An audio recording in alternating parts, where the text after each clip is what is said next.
Welcome back. The New York Times says President Biden is irritated by Democrats who won't back him to run for re-election in 2024, with the administration calling it a, quote, lack of respect from their party and the press. Joe Concha joins us now. And Joe, this article starts with a story about how President Biden was so excited when he heard that Bernie Sanders wasn't going to run in 2024 that he invited him over for dinner. So do you believe that? Do you think that this is true, that Joe Biden actually wants to run for re-election?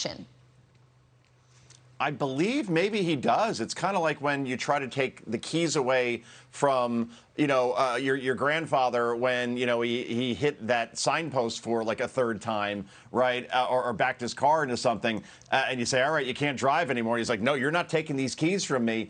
Perhaps that's what we're seeing with Joe Biden. I love that he sees Bernie Sanders, as like the big threat, considering that Bernie would be in his 90s if he were to run for president and actually win 2 terms, right? Which is not what this country needs. But I think that even many Democrats, Carly, Joey, they realize that a Joe Biden closer to his 90s, and that's what he'll be in a second term if he were to run and somehow win, is a prospect that almost all Americans would be very uncomfortable with. On the whole lack of respect thing, when you're polling lower than any president in polling history, we're talking about from Truman to Trump, respect tends to go away. It would be like the New York Jets, who haven't won a Super Bowl in something like 53 years, saying, hey, where's my respect? I think the party would like another candidate, a younger candidate. We're hearing more and more about Gavin Newsom, governor of California, possibly running if Joe Biden does not. Imagine what that bumper sticker would look like, guys. I could do for America what I did to California. Yeah, the bench is thin at this point. I'll play a little bit of devil's advocate on this topic. If I'm Joe Biden, I'm sitting there going, man, I've embraced all these policies that you all, the Democratic Party, has pushed on me as this, blue-collar moderate Joe. And so is it a little bit disingenuous that he's the one kind of taking the blame for these failures? I mean, I know he's not done well with some of these crises, but some of them were created because of the policies he embraced from the left.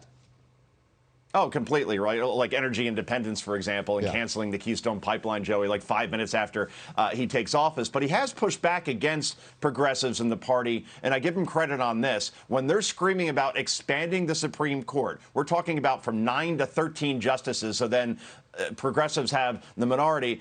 He has said through his spokesperson, his White House spokesperson, no, we're not going to do that. So he has stayed somewhat, if you want to even call it moderate on an issue like that. But overall, yes, he has bowed to the demands of the party. Spending trillions to lower inflation, for example, is something he's embraced, which isn't how economics works. That's what's doing him in right now. All the embrace of the spending that has put us in the position that we are now as far as inflation, Joey.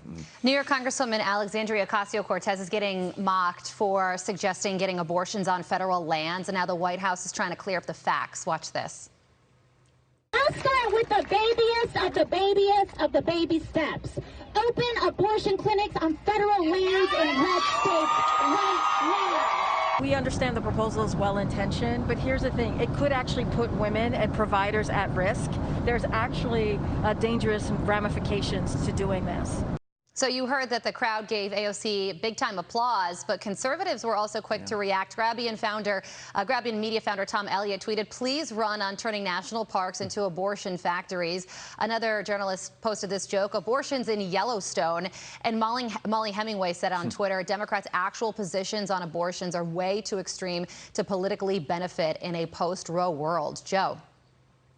Yeah, I mean, I love how AOC continues to make all these demands. I mean, one nonpartisan study found not too long ago that she is one of the least effective members of Congress. Yet she's treated by the media, Carly, as if she's some sort of like major player within the party. When it comes to getting things done, she is not. I mean, she's great at generating likes and retweets on social media, but as far as getting things done for her constituents, the biggest thing on her resume was keeping Amazon out of Queens and the Bronx, which would have generated something like 40,000 well-paid jobs in her district. This is a person who's all sizzle and no steak. And when Democrats lose the House and likely the Senate and probably the White House, AOC being the leading spokesperson for this party will be one of the reasons why. Unhinged, out of touch, and far too extreme. She plays well on social media, but to Americans just saying, hey, what are you doing to make our lives better, Ms. Ocasio-Cortez, it just isn't resonating, guys.